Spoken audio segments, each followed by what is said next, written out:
On our planet, there seems to be an infinite number of beautiful places one can visit, with an equal number of spectacular things to admire. It requires nothing more than a curiosity to observe what is all around you. The miracle of nature manifests in countless ways, from breathtaking vistas to the simple movements of a common heifer. The purpose of this program is to present you with the extraordinary diversity of our miraculous blue planet so that you can discover these things for yourself. Today's journey in search of more miracles of nature brings us to the Masurian Lake District, which is an impressive water world in northeastern Poland. We will then trade in the cool Baltic region for the tropical Caribbean. Here we will prove that it would be wrong to link the Cuban province of Guantanamo only with the famous American naval base. To wrap things up, we will return to Europe's Mediterranean region to visit people of the Lipari Islands who continue to survive in the shade of ever-smoldering volcanoes.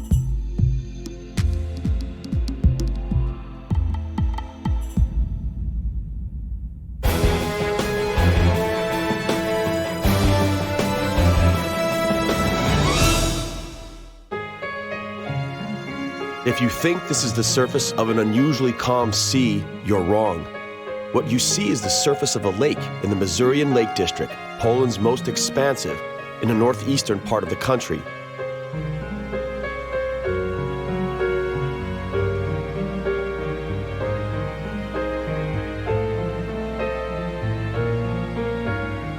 It's a renowned destination for all those who love water sports, fishing, and hiking.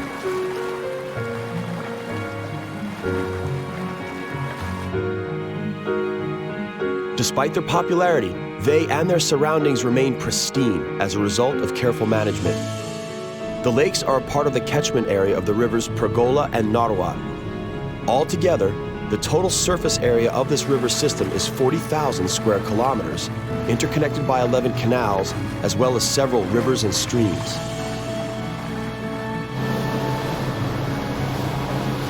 Water and footpaths lead through the Masurian Conservation Area, a home to the gray heron and many swans.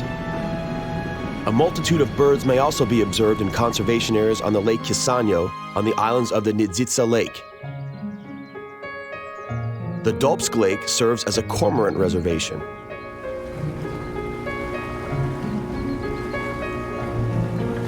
The water's quality is renowned and ranks among the cleanest in Poland. For this reason, the water swarms with fish that attract hundreds of eager fishermen. Pike, perch, zander, the lakes are a fisherman's encyclopedia. They are everywhere, near the shore, in the reeds, on open water. The only thing off limits is disembarking on one of the islands designated as a bird reservation.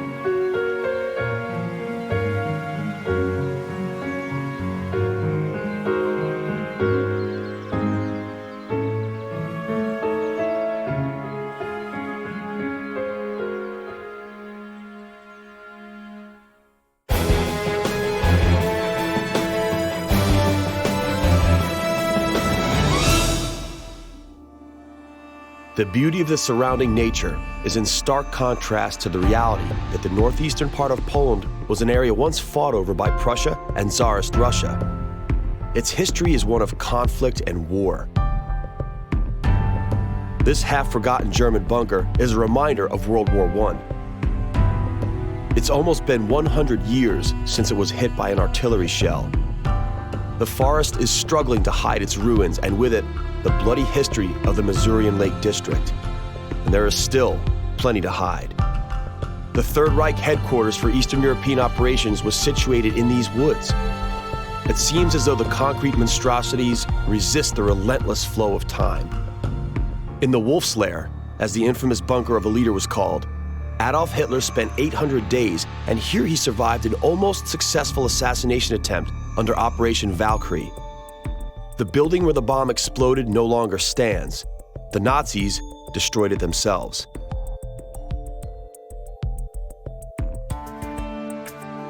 Let us pray that in the future, only people with more peaceful intentions shall inhabit this lovely region.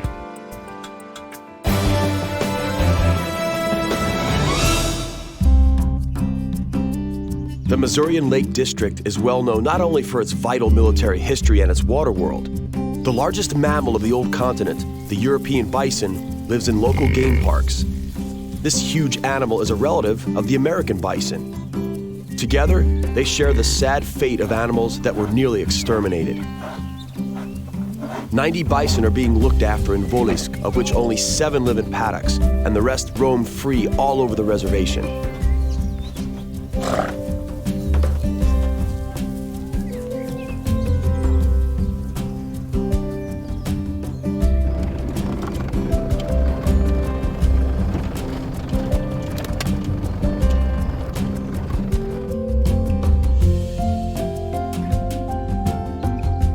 They seek out humans only in November when they can't manage to find sufficient food. Nature is preparing for the arrival of winter. Because the region around the Masurian Lake District is the coldest in Poland, life literally stops until next spring. It's high time then to find some sunshine, which ought to be easy in our next destination. Let's travel to the sunny Caribbean, to Guantanamo.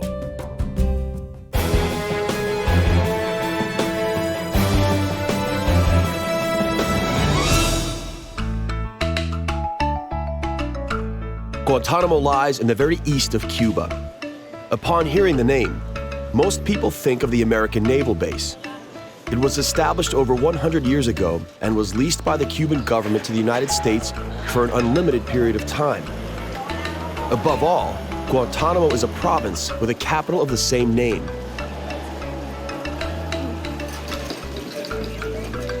While the naval base stands on a swampy piece of land a little over 10 by 10 kilometers, the total surface area of the province as a whole is over 6,000 square kilometers.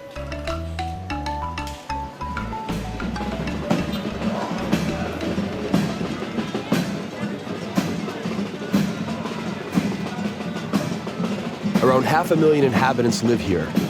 They, like their compatriots elsewhere in Cuba, experience the effects of the country's communist doctrine summed up by the slogan, "Socialism or death," on a daily basis.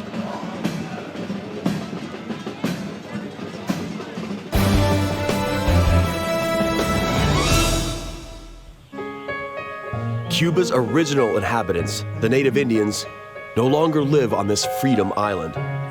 Most were slaughtered by Spaniards and the rest succumbed to infectious disease. The last Cuban Indians lived at the end of the 19th century right here by the river basin of the Mazury River. The river makes its way to the sea through steep rock walls, which at times rise 150 meters high. The resulting gorges are among Cuba's most romantic and picturesque natural sceneries.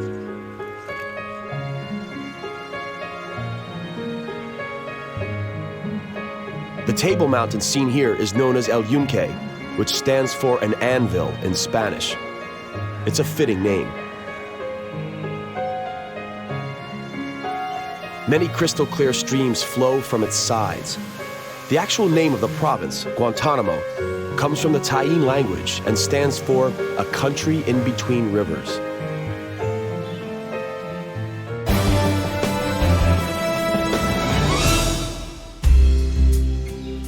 Can you believe that chocolate grows in these trees? Indeed. The journey from the state of fresh cocoa beans to a bar of the much-loved delicacy is not an easy one, but the result is well worth it. Cocoa beans are harvested all year round. The beans are bought by a local chocolate factory that was co-founded by a figure of the Cuban Revolution, Che Guevara himself. Here, the beans are cleaned and ground into cocoa powder. The mountain road offers an amazing view into the surrounding natural world. In the biospheric reservation of Sierra del Purial, vegetation of all kinds thrives. Cacti, wild beans, as well as Cuban orchids. If you're lucky enough, you can also spot a quickly moving hummingbird. Inaccessible coast lies near the town of Imias. It was here that many Cubans threw themselves into the waves and struggled to swim to the distant American naval base. Many drowned due to bad weather and strong currents. The rest were captured by the Cuban Coast Guard. The American naval base lies in swampy terrain at the mouth of the Guantanamo Bay. The bay and its surroundings are no man's land. Regular Cubans are unable to approach the base due to barbed wire and blockades. Tension is in the air, but a truly fiery atmosphere can be felt on the Lipari Islands, lying in the shadow of volcanoes in the Mediterranean.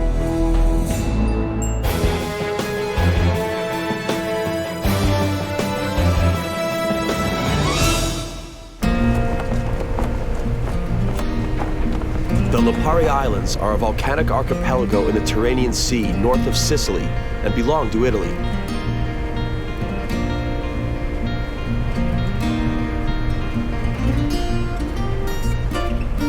The archipelago is made up of 7 large inhabited islands and 10 smaller uninhabited ones. The legend has it that the Greek god of the wind, Aeolus, once lived here. His name is recognized in the Italian name of this archipelago, Isole e Aeole.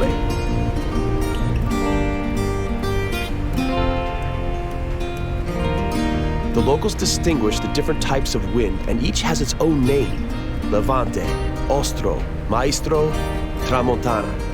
But the islands are renowned particularly for the volcanoes. There are 13 in total.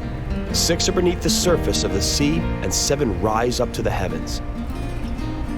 The islands have their own specific charm, despite the volcanoes and the winds, each appealing in a different way. The main island, Lipari, has about 5,000 regular inhabitants. During low season, it is relatively peaceful. Come summer, the streets resemble beehives. The locals don't mind, though. After all, tourism and gastronomy is for most of them the main source of income.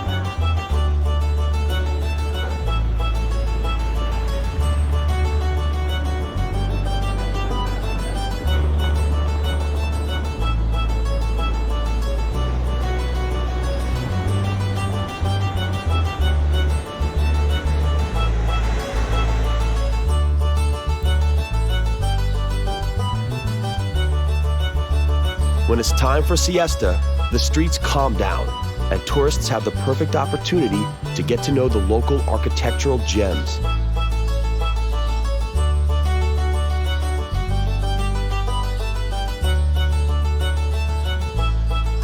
Cantaro, a little window once used for placing the chamber pot, is without a doubt the most interesting one of all.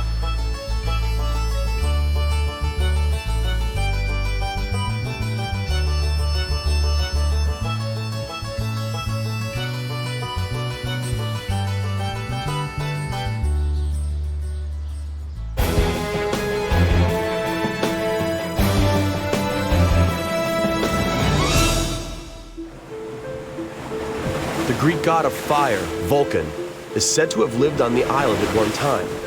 He supposedly worked in the Hephaestus forge. His helpers were the one-eyed Cyclops. The island is ideal for the observation of all sites associated with volcanic activity.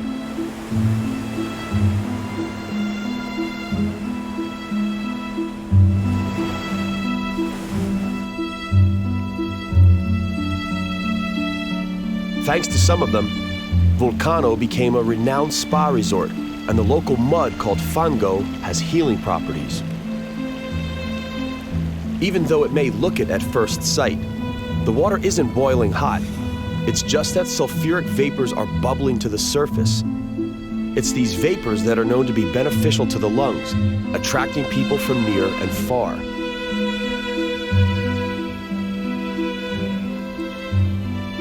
Sulfur is everywhere.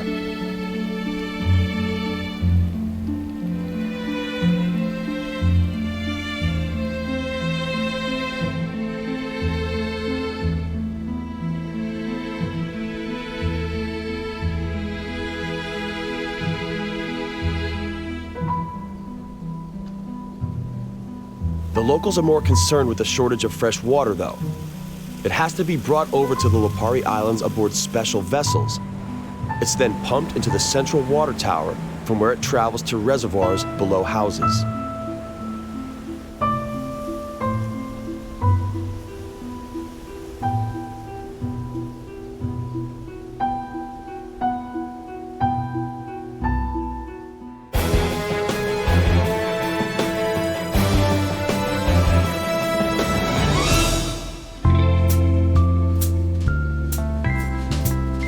One may wonder what led people long ago to inhabit these apparently inhospitable and dangerous volcanic islands.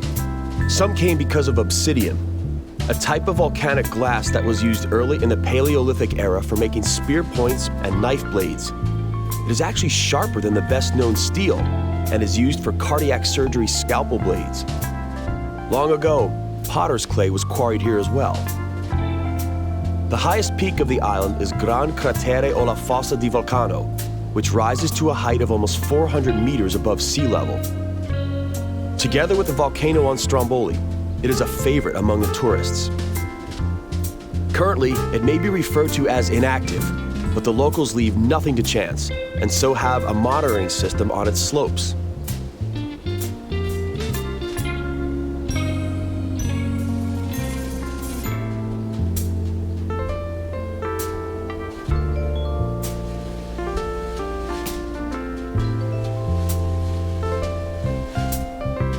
The station is equipped with a camera system and geochemical sensors. Volcanologists can predict a volcanic eruption 2 days in advance, and therefore can also warn against the danger of tsunamis. The decor of the monitoring station is quite stylish.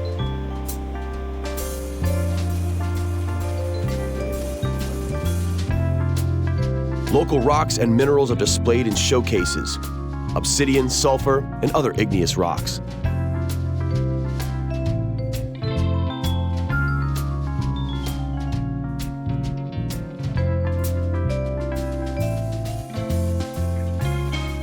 Life on the Volcano Island is not for everyone, but despite the potential danger, to many, it has an undeniable appeal.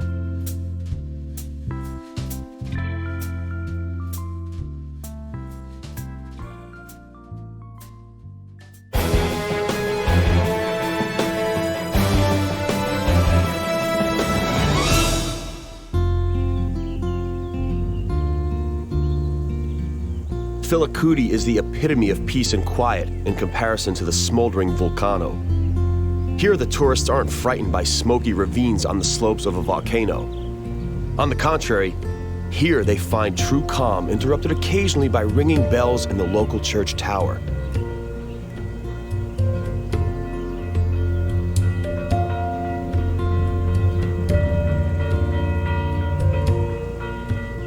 The island is crisscrossed by footpaths and trails where one can stroll for hours, meditate, or observe the local flora, which is beautiful and fragrant.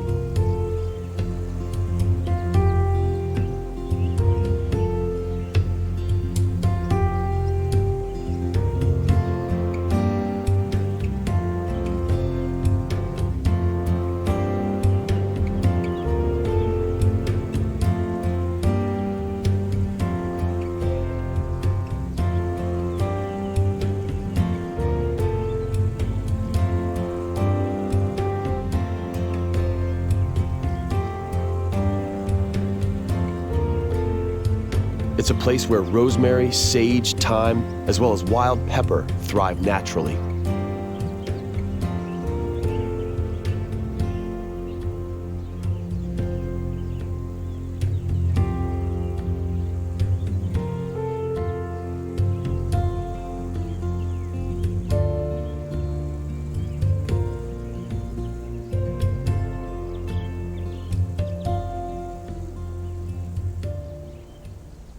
The local volcano is now dormant and nothing will revive it, but judging by the massive layers of igneous lava, this volcano was once very active.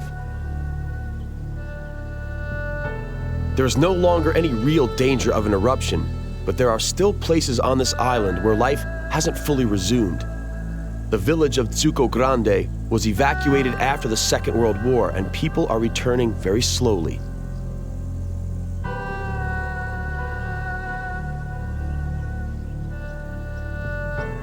Once, if the archaeological findings are anything to go by, This was a very lively place.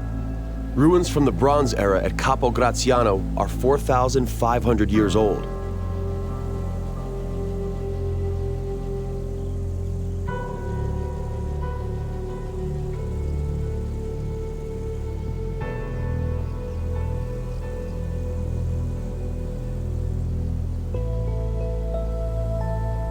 While the buildings succumb to the flow of time, the breathtaking vistas will remain forever.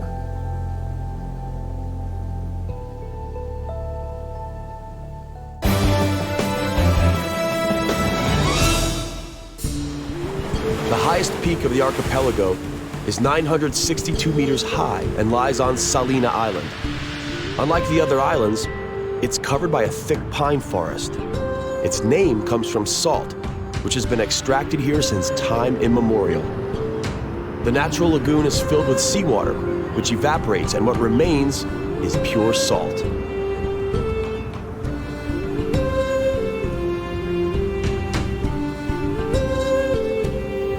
Malvasia wine thrives on Salina, and caper lovers will appreciate this island also.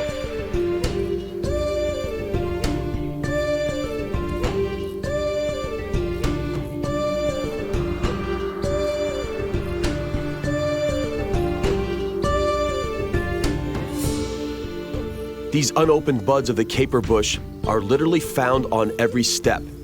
Just put on an apron.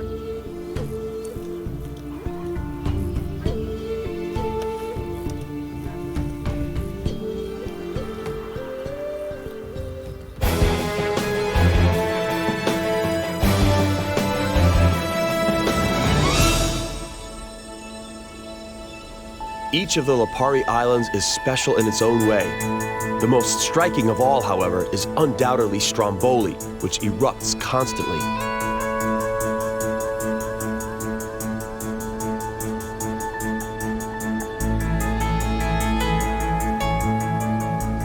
Due to its conical shape, the Greeks called it the Rounded One. The local people only refer to it by the word Idu, which stands for he in the Aeoli dialect. This volcano has been spurting lava regularly for the last 3,000 years. It's the only active volcano of its kind in Europe. Stromboli is relatively harmless. Its lava emerges at 400 degrees Celsius, but it usually flies straight up in the air and falls right back into the crater.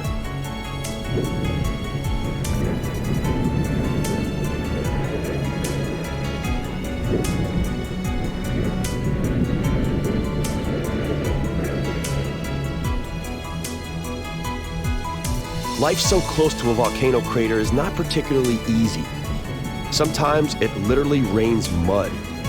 Volcanic dust is everywhere.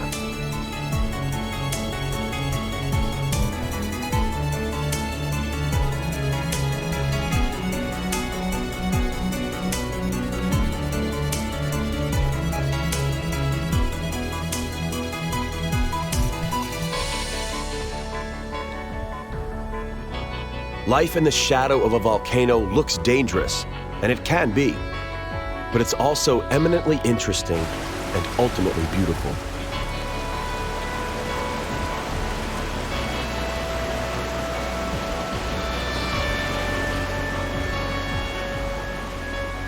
People who live here simply stop noticing these strange meteorological occurrences, just like their stomachs got accustomed to the wild ride aboard the hydrofoils that connect the different islands.